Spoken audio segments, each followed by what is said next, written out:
Šis ir Digitālo prasmu podcasts Atkadējai, kurā mēs tiekamies ar visdažādāko industriju pārstāvjiem un ieskatāmies digitālajās profesijās. Šodien ielūkosimies 3D modelēšanas pasaulē. 3D modelēšana ir process, kurā izgatavo precīzu attēlojumu visdažādāko 3 dimensiju objektu virsmām ar specializētu programmatūru. Iegūtais rezultāts tiek saukts par 3D modeli. 3D modelēšana tiek plaši izmantot tādās nozarēs kā videospēles, animācijas, inženierija, arhitektūra, medicīna, izglītība, virtuālā un papildinātā realitāte, produktu dizains, kā arī zinātniskajos pētījumos un maketēšanā, un, protams, daudzās citās nozarēs. Tāpēc mūsu šodienas viesis ir CAD, jeb Computer Aided Design speciālists Toms Balodis. Toms ikdienā nodarbojas ar 3D modelēšanu un realizē dažādus inženierijas risinājumus BlueShock Race elektrokartinga detaļām. Savas karjeras laikā Toms ir veidojis 3D risinājumus tādiem projektiem kā elektroskrittuļdēlim Wildwheel, kā arī strādājis Wolftrike elektrotriciklu izstrādes projektā. Tāpat Toms arī ļoti labprāt dalās ar savām zināšanām un ir vadījis vairākas digitālo inovāciju parka organizētās meistarklases, kur laikā bija iespēja iepazīties ar parametrisko un ģeneratīvo dizainu. Nesen tapis arī jauns kurs 3D Kick, kurā ikvienam ir iespēja apgūt 3D modelēšanas rīkus, lai veidotu parametriskā un ģeneratīvā dizaina elementus. Toms pats apguva visas nepieciešamās prasmes, lai startētu karjeru 3D modelēšanā, un pie tam viņam izdevās ļoti veiksmīgi startēt karjeru 6 mēnešu laikā. Un tagad ar šī kursa palīdzību Toms vēlās palīdzēt arī citiem tikpat veiksmīgi iestartēt karjeru 3D modelēšanā. Čau, Tom! Prieks tev satikt mūsu Atkadējai studijā. Pastāsti, ko tu dari? Ko dara 3D modelētājs? Es esmu laikam, kā tu nosaukt, 3D inženieris, vairāk vai mazāk. Tā kā es varu pateikt bišķiņ vairāk par to, ko es daru. Mums tas, vai man, tas galvenais mērķis ir taisīt jaunus produktus un pa lielam viņus uztaisīt no sākuma datorā, lai mums pēc iespējas mazāk tā kā īstu dzīvu prototīpus būtu jātaisa vispār. Un, protams, visu pārbaudīt, vai tur derēs skrūvīte, vai mēs to varēsim ielikt iepakojumā uz paletes.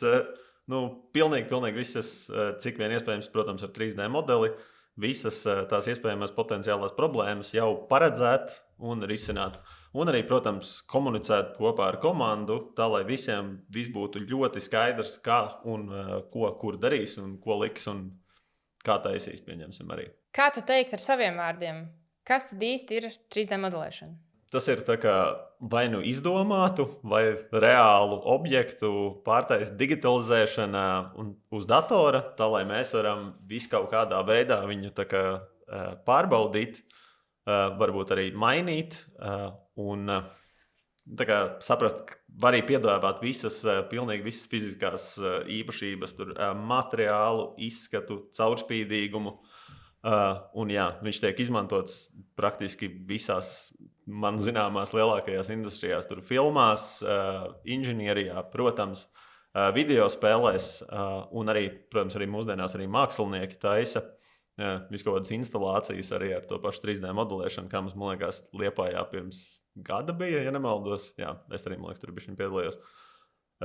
Ļoti tā kā plaši pielietots rīks, teiksim, tā 3D modelēšana. Tas, laikam, cilvēkiem ir tāds nemanāmais posms, kā viņi redz, nav māja, tad ir būvniecība, tad ir māja, un nenolasās tas mirklis, ka pirms tam ir bijis ļoti ilgs process, kurā cilvēki ir sanākuši kopā, modelējuši, domājuši idejas, kā tas iekļaujās pilsētvidē, kur un kas kā notiek. Pēc tam daudzie procesi pa vidu tam, kā inženieri sabūvē to visu sazīmē, lai pēc tam to var ražot. Un tas viss tā kā varbūt neuzreiz sasaistās, ka tur jau gan notiek ļoti stipri 3D modelēšana. Un man liekas, tā ir ar visu, burtiski visur tagad ir 3D modelēšana. Jā, par to māju arī, jo lielākoties ir tā, ka tā būvniecība gandrīz vai ir nedaudz īsāka nekā tā no sākuma tā modelēšana ar visām mūsdienu trakajām tehnoloģijām, ko būvniecībā jau arī viss attīstās un iet uz priekšu, un arī viņiem vajag visu kaut ko pārbaudīt un pastīties, vai tas tur būs labi, vai tas tur būs labi. Saskaņot, protams, visu to ar būvniecības ar domi vai ar institūcijām visu to saskaņot. Un tas ir, es pat teikšu, biežāk ir ilgāks laiks nekā uzcelt reāli pēc tam to projektu fiziski uztaisīt. Jā. Pastāst, varbūt kāds bija tavs ceļš 3D modelēšanā, kā tu kļuvi par 3D inženieri? Tā interesanti. Es sāku Gaitas mākslas skolā, un tur mums bija, man liekas, multimediju mākslās bija tāda forša skolotāja, un viņi tur mums bišķiņ, viņai nebija tas uzdevums, bet viņi pieskārās 3D, viņi tur parādīja dažas sīkums sākumā, man tā kā iepatikās. Un tad jau sāku strādāt par CNC frēzes operatoru, un tur mums ik pa laikam mēs no sākuma visu darījām ritīgi 2D, paņēmām no augšas kā trasējumu, un tad no tā pateicām tam uz tās frēzes programmas, tam tur dziļums ir 7 mm. Un tad katru reizi sanāca to lietu no sākuma uztaisīt, un tad pārbaudīt. Un tad mums sanāca kaut kādi 10 prototipi fiziski vismaz. Un tad vienā projektā tur bija diezgan sarežģīta tā ģeometrija, un tad mēs sapratām, ka nevar, jo te mums nāksies uztaisīt 100 prototipus, lai mēs nonāksim līdz tai pareizai ģeometrijai. Un tad es iegūglēju 3D modelēšanu, tur bija tāda rītīgi skaista, crispa bilde, un viss tur ir pilnīgi perfekti tīrs un skaists, un es domāju, nevar saprast, tas ir reāls vai nē. Beigās, protams, ieejot tajā bildē, tajā Google sapā, tur palasīja, nē, tas ir 3D renders. Es ritīgi, labi, pamēģināsim, izstās ritīgi cool. Un tad mēs tur nolādējām praktiski visas Autodesk programmas, kādas bija. Un tad mēs nonācām, ja nemaldos, pirmo mēs atvērām Fusion, kad viņš vēl bija savā bērnībā, kad tur vēl nekā nebija, un tad viss bija slikti. Un tad mēs ieslēdzām inventoru, un tas bija, protams, diezgan jau pieaugušāk tā programma, un tad mēs tajā bišķiņ sākām. Un mums tas projekts sanāca, man liekas, ja nemaldos, pat, ja ne pirmo, tad ar otro prototipu. Un mēs saprotam, wow, šitas ritīgi pātrināja visu to lietu. Jo mēs arī sapratām, ka tur var eksportēt tos 3D modeļus un ielikt tajā pašā frēzes speciālā programmā, kas viņi tur kontrolē. Un mums nekādi dziļumi, nekas vairs nav jāsaka. Mēs vienkārši pasakām šito, un tur viss tā kā skaisti notiek pēc tā modeļa. Un, protams, tu vari apskatīties, kā izgrozīt, sagriezt uz pusēm, pieņems un apstīties, vai tas šķērgriezums ir tieši tuk, vai tur nebūs par 0,5 mm, pieņemsim, ja tur paliek tikai kokam, mēs koktēsim, ja tur paliek 0,5 mm, tad viss ir slikti, tas ir koks. Un tad tur vienkārši var visu izskatīt jau pirms taisīšanas, super bija, un tad mēs ritīgi sapriecājāmies, un tad mēs sākām to drausmīgi lietot pilnīgi visur, kur vien var, praktiski visos pēc tam projektos. Protams, tas nebija, galda kāja, kur pilnīgi četrkantīgi detaļi, tur mēs, protams, netaisījām baigtos 3D modeļus, bet tik līdz bija kaut kāda mazliet sarežģītāka forma, uzreiz viss aiziet taisam modeļus, jo tas drausmīgi samazina visu to materiālu izmaksas un super. Tad tas bija tas maģiskais mirklis, 3D modelēšana, vienkārši kaut kas kosmisks. Jā. Tas bija pirmajā darbā, kas vēl Blue Shock Race, ja nemaldos, nestrādāja. Tur es vecu kolēģi Andolu pie viņa uzņēmumā strādāja, bet jā, pēc tam jau aizgāju uz Blue Shock Race, un viņi arī tur bišķiņ, viņiem bija pieņemts inženieris, vai viņš neatceros, kāpēc viņš aizgāja, bet kaut kāds iemesls viņiem tur bija. Un tad es sapratu, es aizgāju, un viņiem vēl nav tas kartings gatavs. Viņi jau tur sākuši metināt izdarījis, bet es atvēru to failu, ko viņš ir sagatavojis, un tur, tā kā, es nezinu, dažas detaļas tikai salikts, un tā kā kišmiši ar rozīnēm samests, un tad visu tur vajadzēja salikt visu kopā, un tas bija tāds pirmais lielais, daudz, ar daudz detaļām tas tieši, jo pirms tam bija pa vienām, pa divām, pa trīs varbūt tur, te bija, cik bija beigās, ja nemaldos, šobrīd kaut 699 atšķirīgas detaļas, nerunāsim par, kopijām viņām, un jā, tad es to sāku uztaisīt, un tas bija ritīgi inčīgs salikums visu to, un tad arī renderējām. Tā, lai var redzēt uzreiz, kā jau izstās, tā dzīvē gandrīz vai. Bet arī es vēl nemācēju tik precīzi, un tad vēl bija Autodeskam veca programma Showcase, ja nemaldos, viņi tagad ir kancelot, bet tur bija tā, ka tu iemet iekšā, un viņš momentā, kad tu iemet to failu priekšā, viņš izstās vienkārši, wow, šis izstās ritīgi krut, un es tāds jau sapriecājos, šis bija tas, ko es redzēju pirms pāris gadiem tajā bildē, un es domāju, jā, viss kārtībā, ejam uz priekšu, un tad, jā. Tagad jau, es nezinu, NT kartingi jau sazīmēt, un tur, jā.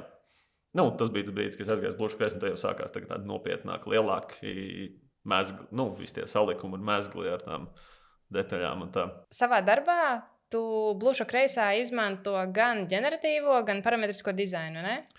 Lielākoties mēs izmantojam tomēr parametrisko, jo Pagaidām vēl tas ģeneratīvais ir domāts tieši specifiskām tehnoloģijām, kā printēšanai pa lielam. Vēl ir, protams, 5 frēzēšana, bet tas arī ir salīdzinoši dārgi. Metāla printēšana ir diezgan liels kosmosa izmaksās, bet viņu var mierīgi izmantot, lai tu idejas dabūtu kaut vai. Tu uzliec tās detaļas, saliec viņas kopā, un viņas tev iedod, kā viņa to domā. Un tad uzreiz tev iedodas, šitā īstenībā varētu, tas tā kā vairāk ideju ģenerēšanai pagaidām ir. Bet, ja mums būtu, teiksim, vai liešana, alumīnija arī liešanā, viņš ir diezgan ok, jo tur tās formas ir diezgan plūstošas lielākoties, un ar, teiksim, tradicionālo to CNC frēzēšanu vai kāda ir diezgan, es neteikšu sarežģīti, bet vienkārši ilgi dabūt tādas formas. Un tas tā kā vairāk tā kā vai printēšanai, vai liešanai. Bet, protams, arī var uztaisīt, izfrēzēt, un, ja vajag tiešām to detaļu tik vieglu un tik izturīgu, cik pašā top Aerospace līmenī, tad jā, tad to var izmantot. Bet pagaidām mēs kārtīgus taisam. Nav tā, ka mēs taisam trakākās, nenormālākās lietas. Dažreiz jā, bet tik advancēta tā tehnoloģija vēl pagaidām nav vajadzīga, bet kā idejām super vienkārši, nenormāli super. Ok, tad varbūt sāksim ar to, ka mēs atdalām vēl. Ir tāda tipiskā 3D modelēšana, ko iedomājās varbūt parastais cilvēks, kurš skatās vienkārši podkāstu par 3D modelēšanu. Un iedomāsimies, ka tas parastais use case varētu būt, man ir mājās 3D printers, vai es zinu, kur ir 3D printers, un es gribu uzmodelēt sev kaut kādu, trauciņu priekš zīmuļiem, vai telefonu turētāju, vai kaut kādu mazu nieciņu, vai kaut kādu specifisku detaļu, kur vieglāk ir izprintēt nekā uztaisīt.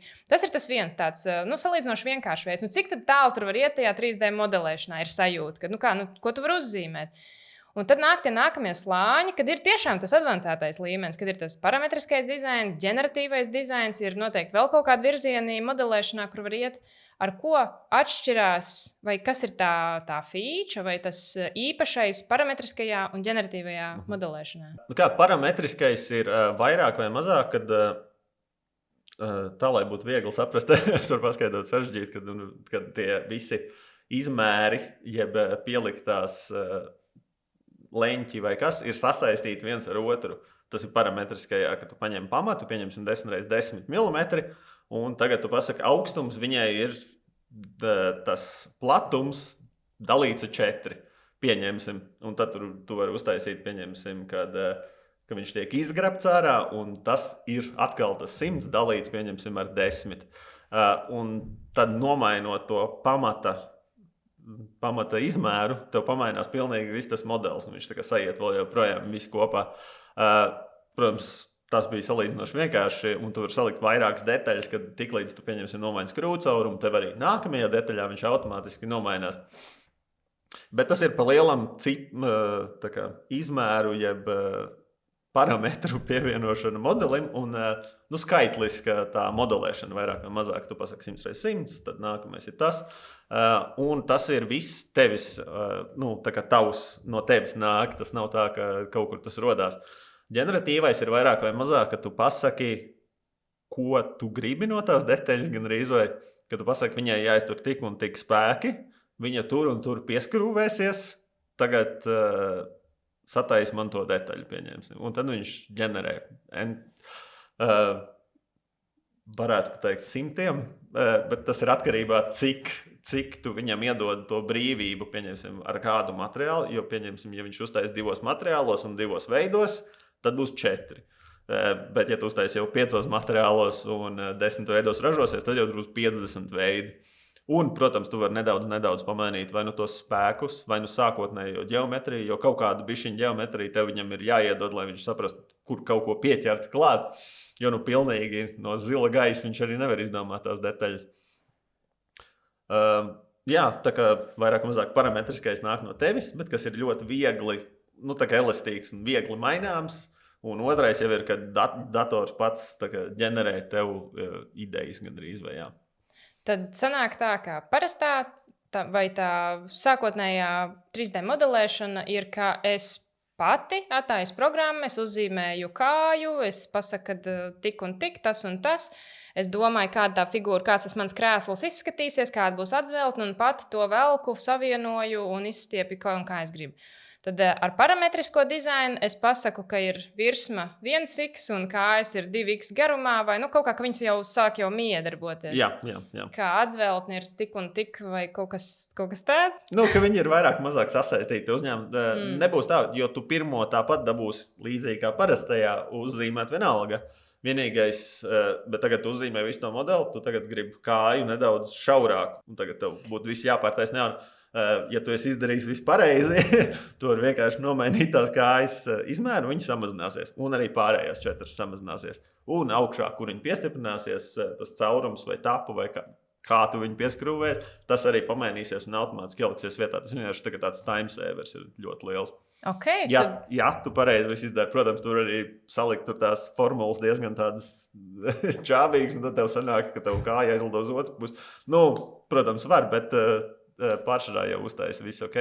Tad sanāk, ka caur parametrisko dizainu es varu panākt, ka visas detaļas ir savstarpēji savienotas, un es viņas varu visas ietekmēt caur parametriem. Jā, visas, un tu vari arī, protams, izvēlēties, vai tu visas tiešām gribi, vai pieņemsim, ka tikai kāja ir saistīta ar augšu, un tad atzveltne ir pilnīgi atsevišķa, vai arī tikai atzveltnei tā sasaistes vieta ir piesaistīta, tikai tur ļoti daudz opcijas ir, kā sasaistīt tās lietas.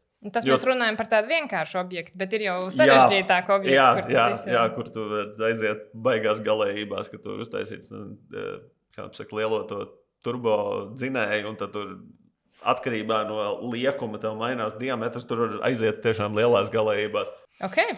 Un tad tas pēdējais ir ģeneratīvais dizains.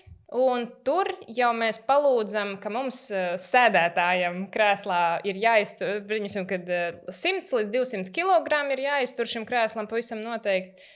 Viņam ir jābūt no koka vai no dzels, un viņam ir jāiztur varbūt, es nezinu, kaut kādi notikumi dzīvē. Pieņemsim, ka tur jau vienmēr, kad tu ieliec tos 100 kg, viņš vienmēr tev paprasīs kādu drošības faktoru, tu arī gribi. Un tad tu vienkārši paņem tā, jo lielākoties drošības faktors ir 2, tad tu uzreiz jau ieliec, 200 kg, viņam jāiztur, viņš izturēs īstenībā 400. Bet, protams, tev tas dators pasaka, ka viņam ir drošības faktors ir 2. Un tad tu uzreiz var pareizināt to ar 2 palielam. Un tad sanāk, ka ģeneratīvais dizains palīdz arī ģenerēt tādas idejas, ko es nebūtu izģenerējusi. Ka tās krēsla kājas jau var nebūt vairāk vienkārši 4 kājas, bet tas jau var būt viss spektrs ar kājām. Tā var būt liela ovāla, vai arī cik es esmu pateikusi, ka tās saskaras vietas ar virsmu ir, tik arī viņš kaut ko uzģenerēs, ko es vēl nezinu, kas tas būs. Jā, tu vari, pieņemsim, parādīt, ka tu gribi 4 kājas, tu vari uztaisīt 4 mazus tos tā kā kāju sākumus, nosacīt. Vai tu vienkārši vari iedot viņam visu to plakni un dari, ko tu gribi. Man ir vienalga. Vairāk un mazāk. Jā, un tad viņš tev tā kā sadarņēs, ko tu viņam pateiksi, to jau viņš izdarīs vairāk un mazāk. Bet, jā, ir dažreiz, kad uzstājas viņas, tad ir baigi, tu nevar iedomāties tas interesantās liekums un kā viņš uztver, kur būs stresi un var arī pārbaudības, un īstenībā mēs pārbaudījām vienai detaļai, kur bija, man liekas, challenge vienā skolā. Mēs ar kolēģiem vienkārši paši tur uzprintējām, patestējām tā interesi pēc, jo viņiem arī bija challenge. Un, kad, lai detaļi iztur, cik tur tos 20 kg, viņi nedrīkst pārsniegt tur 100 gramus, ja nemaldos. Mēs pārbaudījām arī viņu tā kā simulācijā, un baigi skaista lieta. Viņam visur praktiski bija ļoti, ļoti vienādi stresi. Tas nozīmē, ka tas materiāls ir precīzi tieši tur, kur viņam jābūt. Ja viņš ir vienādi izdalīts tas stress un nav nekādi tā kā vājie punkti, kur lielākoties izraisa tādas fails. Un jā, tā detaļa, ja nemaldos, viņa bija vēl nedaudz vieglāka, 90 gramiem, un viņi izturēja tos 200 kg, viņi pat nevarēja beigās viņu salauzt, jo viņam nebija tas aparāts tik spēcīgs. Tas bija ritīgi inšīgi, tas tāds papriecājos bišķiņ par to. Jā, tiešām forši. Jā, stress vietas ir tās, kur var salūst, vienkārši var kaut kas noiet šķībi, saliekties. Jā. Pastāst varbūt par to procesu, kam tu ikdienā ej cauri. Kāds ir 3D modelēšanas process un ar ko tas varbūt atšķirās parametriskajā dizainā un ģeneratīvajā dizainā? Process, pa lielam, lielākais nav uzmodelēt, lielākais ir izdomāt. Tad tai parametriskajā dizainā no sākuma ir jāizdomā, ko tu gribi. Un tad jau bišķiņ varbūt tā kā raf raflī jāuzzīmē, un tad varbūt tu sapratīsi vairāk vai mazāk, kā tev viņš pareizi būtu ar parametriem taisīt, lai tev pēc tam būtu ļoti viegli visu to mainīt. Un ģeneratīvajā mums vajag vairāk, ko mēs gribam no tās detaļas, lai viņi panāk, un tad skaisti saliek, un tad vienkārši izdara, un tas skatās uz tiem rezultātiem, un tad tur var domāt, kā mēs to varam skaistāk uzražot, un vai mēs tiešām šoreiz tā darīsim. Varbūt arī mums vajag parastajā metodē to uzmodelēt, bet vismaz mums viņš iedod kaut kādas vairākas idejas, un arī parāda vairāk vai mazāk, kur būs tie lielākie spēki. Jo viņš parāda gan arī, kur tā lielākā spēka koncentrācija būs, un tad mēs zinām, ka mums tur visticamāk vajag to materiālu. Protams, ar niansēm tur var pamainīties varbūt spēki, vai ja mēs viņu noliekam citā leņķī, tur arī, protams, kaut kas pamainīsies, bet to visu var atkārtot, ģenerēt un pārbaudīt.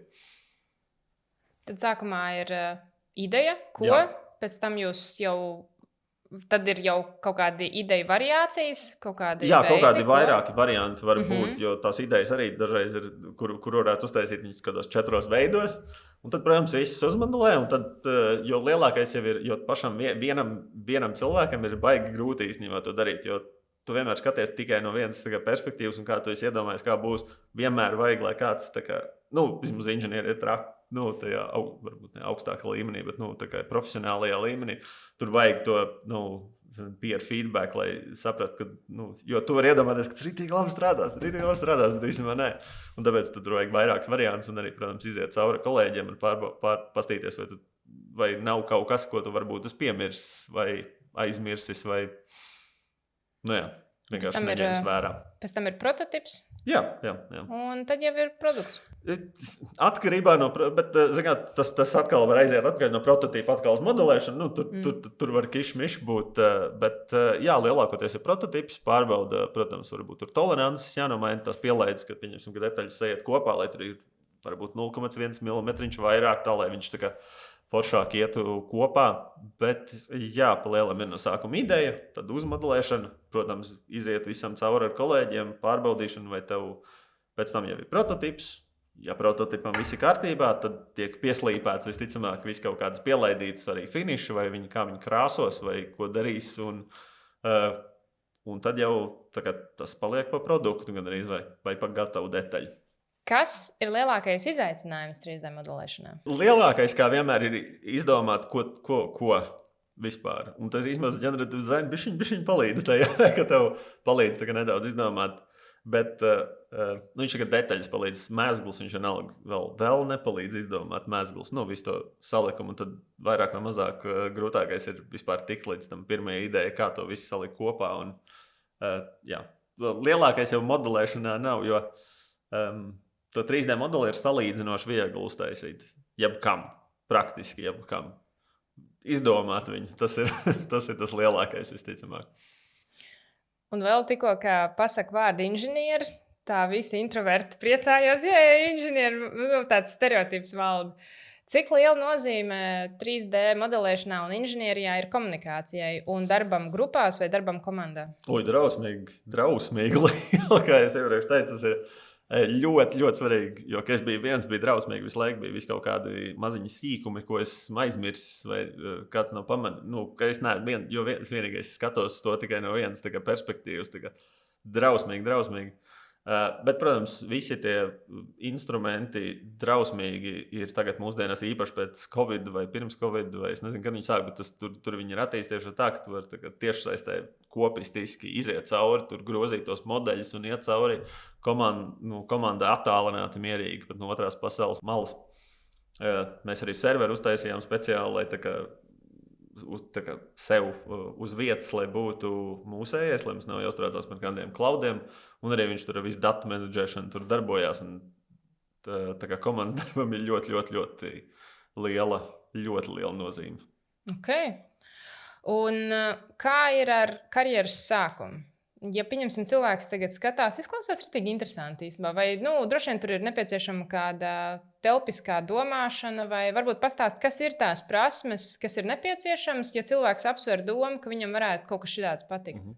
Kā tu minēji, jau telpiskā domāšana palīdz. Nedaudz matemātika, bet grūti pateikt, atkarībā uz kuru modelēšanas virzienu ies, jo, kā jau mēs iepriekš minējām, tur ir vairāk, jo, pieņemsim, CGI varbūt nebūs tik traki, ka tev nav matemātika.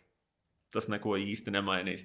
Inženierijā tev vajadzēs matemātiku un īstenībā pat algebru un ģeometriju arī. Tagad tur būs vairāk tādas matemātiskās, bet kā lai filmās vai CGI, tur jau tev vajag tikai vizuālo mākslu lielam un iztēli vairāk vai mazāk nekā to matemātiku vai ko. Tagad tas arī ir baigi jāskatās, uz kuru virzienu tieši tu ej, un tad vai kurš tev patīk, vai ja tev patīk vizuāla māksla, tev visticamāk patiks vairāk vai video spēļu taisīšana. Bet tur arī var būt atkarībā no video spēles, tur var būt fizika un varbūt tur nav svarīga fizika. Tā kā arī tas tāds jautājums, uz kuru virzienu grib iet, jo tur arī diezgan plašs tas spektrs ir. Ņemot vērā, ka 3D modelēšanu izmanto gandrīz visur, gandrīz visās jomās, un ir grūti kaut ko mūsdienās jau saražot bez tā 3D modeļa, tad laikam jau tā nozara ir tik plaša, ka tur atrodas gan tiem kreatīvajiem, gan tiem inženieru prātiem, ko darīt. Jā, 100%. Jā. Kādas šobrīd ir karjeras iespējas šajā nozarē? Pieņemsim, tagad cilvēks jūt, man ir pareizais, man ir tas, ko vajag, es esmu kā radīts šim, un tagad, kurā virzienā mesties vai kā uz to skatīties par karjeru 3D modelēšanu? Karjeru noteikti jāsāk modelēt pirmais, ja patīk.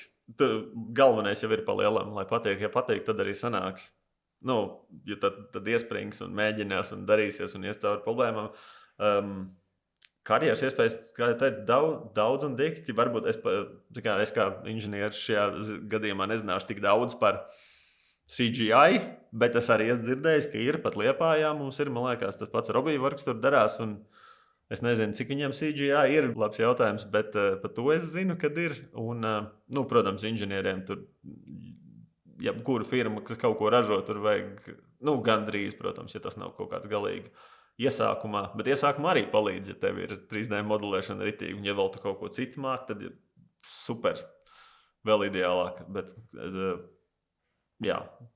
Un Liepājā jau ir daudz vietas. Tas pats Bluša Kreis. Mēs pirms gada, man liekas, pieņēmām vēl vienu. Arī super. Un tāpat Aile. Viss tas UPB gigants. Tas, man liekas, ik pa laikam viņi tur meklē modelētājs, inženieris pa lielam vairāk vai mazāk. Bet arī, ja nemaldos, viņiem arī bija rasētāji, kuriem nevajag to inženieru grādu. Un viņi arī, ja tu pietiekami ilgi, man liekas, nostrādā pie viņiem, viņi, man liekas, tev atmaksā to visu apmācības, lai tu tiešām arī tiktu uz tiem inženieriem un drīkstētu likt parakstus uz tiem rasējumiem. AE partners meklē, tur bija, man liekas, elektroskapjus gan arī modelēt. Pat reklāmas apgādā ir sākuši taisīt, pieņemsim, krūzīšu apdruku, un tad viņi uzreiz aizsūta tev tagad 3D modelīt ar krūzīti, kur jau ir bildīti virsū. Tas tā smieklīgi, ka tik traki ir aizgājis pat. Tu uztaisot krūzīti, no sākuma uztais 3D modeli, lai zinātu, kā viņi izskatīsies. Tā kā apdrukāta. Ok, un tad cilvēkam jāapskatās vispirms ir apkārt, ka visticamāk, ka jau kaut kur to vajag, jau kaut kur to dara, un jāmeklē, un jātaisa vienkārši pašiem savi modeļi, lai ir ko parādīt. Jā, noteikti. Un, ja iet jau tā konkrētāk meklēt darbu, tad noteikti jāuztais kaut kāds maziņš portfolio. Ja ir iespēja, tad ir ideāli. Un, protams, pirms intervijas kārtīgi sagatavoties, apstīties, ko tas uzņēmums dara, ko viņiem tieši vajadzētu. Arī paskatīties, kādas programmas viņi izmanto, jo 90% gadījumos, vai pat vairāk 99% gadījumos, kad liek tieši 3D modelēšanas, viņi uzreiz pasaka, kādas programmatūras viņi izmanto. Un tad varbūt intervijā pajautāt, kāpēc viņi tādas lieto. Ideālā variantā nolādēt šo programmu un apskatīties, tīri vai cik intuitīvi ir un cik ātri varētu varbūt piešauties.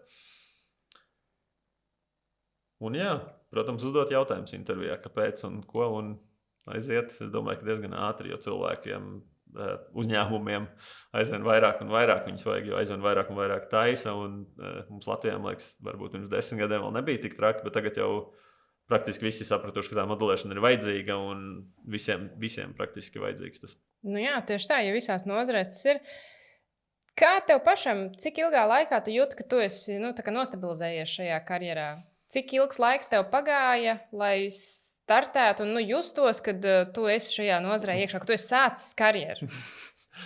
Grūti pateikt, laikam pie Blūša kreisa sākuma tas bija pirmie gads, 2 man aizgāja. Bet ne tāpēc, ka varbūt tik daudz vajag, bet tāpēc, ka mums vienkārši tur nebija tā modelēšana 100% visu laiku. Tur bija vienkārši, tu uztaisi to prototīpu, sadari, tad tev jāražo viņš ir, un tad tev kaut kādas 2 nedēļas jāražo, un tad atkal varbūt nedēļa pamodelē. Tā atkal 2 nedēļas ražot. Tur bija tādiem pārtraukumiem tas viss, bet tik līdz aizgāja uz Blūša kreisu, un tad tur sāk tos lielos trakos salikumus taisīt, tad uzreiz tāds sajūta, ok, tā jau ir karjera laikam, jā. Jo pirms tam likās vienkārši tā kā palīdzošs instruments pa lielam.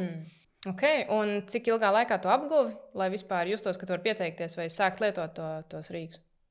Atkarībā kuru, jo ir daudz, ļoti, ļoti daudz un atšķirīgi viņi. Bet to pašu inventoru, ka es viņu atvēru, rēķinot, ka tad vēl, cik tas gads bija 10 gadus atpakaļ, tad YouTube nebija tik daudz pieejama visas tās pamācības, un tas tad man pagāja kāds mēnesis ar pusi, līdz es jutos, ka es tur kaut ko varu izdarīt. Es nejūtos tā, ka es varu 100% pilnīgi visu, un es zinu katru pēdējo, tādi tagad tikai. Bet kāds mēnesis ar pusi līdz 2 paiet, kamēr tā kārtīgi iemācās to. Bet arī grūti pateikt, varbūt, ja tagad es mācītos jau ar visiem mūsdienu trakajiem resursiem, kas ir pieejami, tad varbūt paiet pāris nedēļas. Un, protams, arī cik tu laika dienā pieņems, tu ieguldi. Ja tu pusstundiņu tur pasties, tad varbūt būs bišķiņi ilgāk. Bet kāds mēnesis tas varētu būt tāds rupšs aprēķins. Tas ir ātri, tas ir reāli ātri. It kā jau, jā, ja tev ir tā 3D domāšana kaut nedaudz, man tā liekas, man viņi ir, tāpēc man ir grūti pateikt, kā būtu, ja nebūtu, tad tiešām grūti pateikt, cik ilgi iet, ja nebūtu. Ok, un kādas šobrīd ir 3D modelēšanas tendences? Varbūt kas ir tie virzieni, ko cilvēkiem vajadzētu papētīt, pirms viņi metās iekšā 3D modelēšanas karjeru, visur, tik modelēs, tik būs. Kas būtu tie virzieni, varbūt jaunie, aktuālie? Jaunākais vēl pagaidām ir tas AI, tas pats, kur arī var text-based modeling, kur tu raksti, ko tu gribi, bet tas vēl ir savā galīgā bērnībā pagaidām vēl tur vienkārši, ja tu esi tajā industrijā, varbūt skaties ik pa laikam pasties, kas tur jauns ir. Bet pa lielam jāsaprot, ko tu gribi. Vai tu gribi skaitļus, ciparus, tur detaļas ar pareiziem diametriem un vēl nezinu ko, vai vienkārši smukas lietas, vai kā mākslinieks. Tad var tādas uz 2 vietām, varbūt uz spēles grib taisīt. Arī mūsu Liepājā, man liekas, tur diezgan daudz spēlēm tur nodarbojas, kas baigi forši ir. Un jāizvēlās virziens, un tad uz kuru grib pats, jo es varu pateikt, ka inženieri ir krutāki, bet kā kuram patīk kas, un tas ir baigi atkarīgs no cilvēka. Un, CGI tas varētu būt forši. Par tevi pašu runājot, kas tev motivē? Kāpēc tu šajā nozarē jau darbojies tik ilgi, cik tu darbojies, un kur kaifs? Kas tev uzsita asini? Kāpēc tu turpini to darīt? Nē, man visvairāk patīk, kad ir kaut kāda uzzīme, ko tu esi pats izdomājis to detaļu, un beigās viņi tiek uzražot, un tu viņu rokās dabū un paturēt. Arī tāda dažreiz seriāla sajūta visu laiku, un tāds, Ritīgi forši. Un tad, ja tas vēl salikums, un tad tu viņu saliec kopā, tad viss pārvalda, un viss ritīgi strādā, un tad tāds prieks, ka viss, ka pa viss ir padomāts, un viss ir baigi skaisti, un ka kaut kas tap no tava modeļa, tad nedaudz seriāli dažreiz ir, ka tu uzzīmē kaut ko uz datoru, un beigās viņš tev ir rokā, un tu viņu var pataustīt un pārbaudīt, kā viņš iet, un pats metāla meistars mums ir uztaisījis tur gāzīt vienu vai ko. Un viss tāds spīdīgs un skaists un jauks un ritīgi forši. Tas man patīk. Vai ne? Burtiski no nekā radīt kaut ko.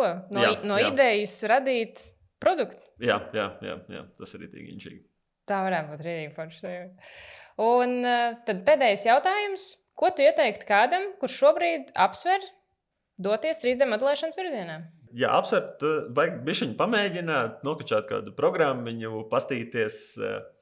Var arī pastīties, kas jau ir uztaisīts, pieņemsim tos pašus Autodesk showreelus vai ko, un tad uzreiz saprast, cik tālu var aiziet ar to, un ka tiešām ritīgi inčīgi ir.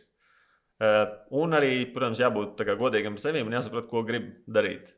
Varbūt tu domā, ka inženieri kruti, vai tu domā, ka CGI kruti, bet īsti tu negribi. Un tad vienkārši neņem to, paņem to otro, kas tev patīk. Nevis to, kas domā, kas ir tā kā ritīgi cool būt, bet paņem to, kas tev patiktu darīt. Tas visticamāk būtu svarīgāk. Jo tā ilgtermiņā varēs arī paciest vai arī izpriecāties katru dienu, ejot uz darbu, priecāties. Paldies tev par ieskatu 3D modelēšanā, bet vēl mēs tev vaļā nelaižam, jo mums būs ašo jautājumu rauns, kas palīdzēs mums iepazīt vairāk tevi kā cilvēku un varbūt nedaudz arī kā profesionāli. Ja tev būtu superspējas, tad kādas tās būtu? Es neesmu domājis lidošanu. Kādas digitālas prasmes tu ieteiktu apgūt ikvienam? Pamata programmēšana. Rakstīt īziņu vai piezvanīt? Piezvanīt. Mīļākā nedēļas diena? Otrdiena. Labākā produktivitāte no rīta vai vakarā? Pa nakti. Meditācija, pastaiga vai izgulēties? Izgulēties. Suņi vai kaķi? Kaķi? Nē, suņi. Mīnžē. Gan drīz jau kļūdījos. Mac vai Windows? Windows. iOS vai Android? Android. Kur ir tālākā vai interesantākā vieta, kur tu esi bijis? Interesantākā. Baigi tālu, es neesmu ceļojis. Stokholma bija ļoti interesanti. Tur man patika. Lasīt papīra formātā vai datorā? Vai digitālā veidā? 50-50? Ko darīt lietainā dienā? Spēlēt video spēlītes. Mīļākais priekšmets, kad gāja skolā? Zīmuls. Zīmuls? Jā. Zīmēšana? Jā. Ok, tu to izturēji. Tev tas izdevās. Tagad mēs tevi pazīstam to kā cilvēku un kā profesionālu. Paldies tev par ieskatu 3D modelēšanā. Man ir ļoti interesanti vērot, kur šī tehnoloģija tālāk attīstīsies, ņemot vērā tagad mākslīgā intelekta attīstību un visas vizuālās lietas, visas vizuālās virzienus.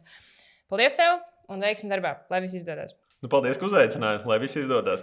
Ja arī tu vēlies pastāstīt par savu digitālo profesiju vai hobiju, raksti mums uz team@digipelv.